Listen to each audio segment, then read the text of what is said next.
Di antara nikmat yang sering kita nggak sadari itu adalah nikmat Allah menyelamatkan kita dari banyak kerugian.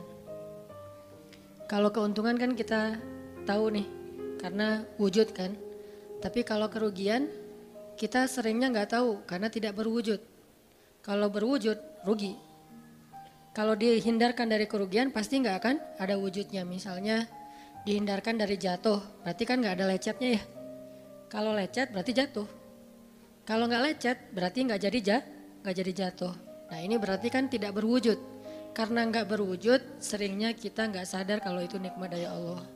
Tapi kita harus belajar yakin itu sering terjadi dalam hidup kita. Baik itu lecet fisik ataupun lecet hati. Berat.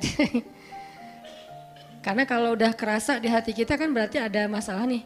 Kadang-kadang Allah menyelamatkan kita dari kekecewaan, dari marah, dari sakit hatinya. Itu kan tidak ada wujudnya karena kita diselamatkan. Tapi yakin bahwa sesungguhnya itu juga nikmat dari Allah.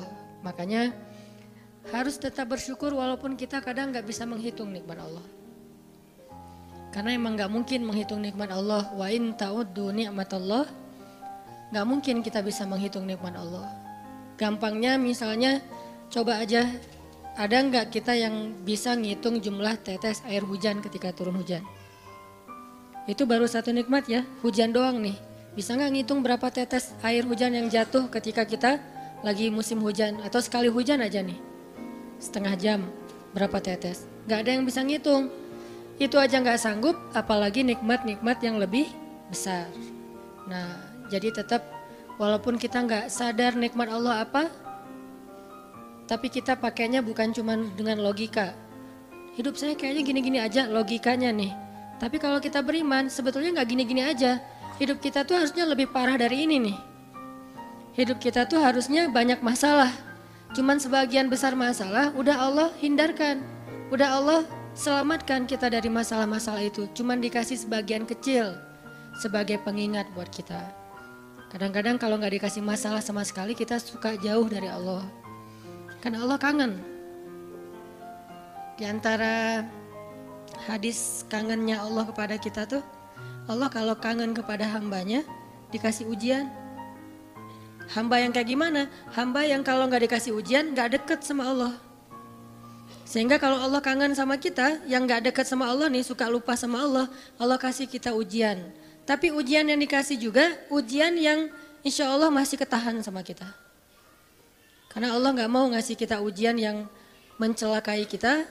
Kalau itu terjadi namanya bukan ujian, tapi namanya azab. Dan insya Allah orang beriman gak dapat itu. Yang dapat kayak gitu tuh kelasnya udah kelas Firaun, Haman, Korun, Namrud ya. Abu Jahal, Abu Lahab itu kayak gitu tuh. Tapi kalau kelas orang muslim yang udah beriman cuman gak soleh-soleh amat, insya Allah yang dikasih bukan azab. Yang dikasih adalah ujian. Kenapa? Allah kangen dengerin curhat kita di sepertiga malam. Allah kangen ngeliatin kita menangis dan manja kepada Allah.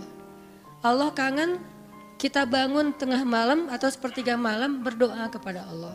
Allah kangen kita berdiri dan sujud dengan waktu yang lama. Kadang-kadang sujudnya setengah jam saking lagi berserah diri kepada Allah. Allah kangen, makanya dikasih ujian dikit. Tapi ujian yang dikasih ke kita tuh sedikit dibandingkan yang Allah hindarkan dari kita.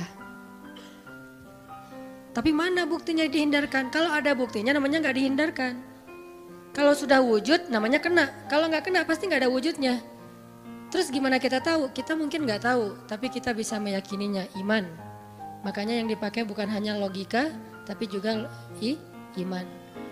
Karena Allah Subhanahu wa taala menyelamatkan kita siang dan malam. Kulla yaumin huwa fi sya'n.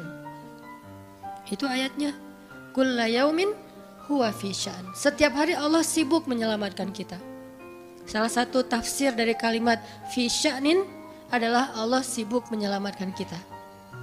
Setiap hari kulla yaum sibuk menyelamatkan fulan-fulan, sebanyak jumlah manusia, sebanyak itulah yang Allah selamatkan. Bukan cuma mukmin, bahkan orang kafir juga kadang Allah selamatkan. Cuman di dunia, kalau di akhirat beda lagi ceritanya. Kalau di dunia rahmat Allah semuanya dikasih, baik kepada mukmin ataupun kepada yang tidak mukmin, dikasih rahmat Allah di dunia, tapi di akhirat hanya berlaku bagi orang-orang yang beriman.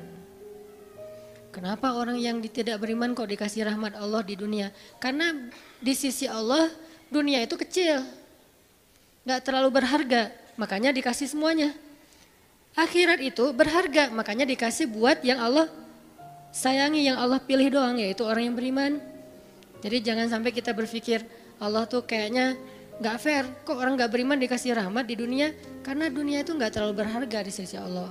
Seandainya dunia itu ada harganya walaupun sebelah sayap nyamuk, gitu kan hadisnya, gak akan Allah kasih itu dunia kecuali kepada orang beriman. Tapi berhubung lebih ringan daripada sebelah sayap nyamuk, dikasih kepada semuanya. Ibaratnya kalau kita ngasih kayak ngasih lagi jalan gitu ya, naik angkot misalnya, naik angkot terus sama istri nih naik angkot berdua. Terus pas turun angkot, harga angkotnya tuh misalnya 3.000, udahlah kasih aja 5.000.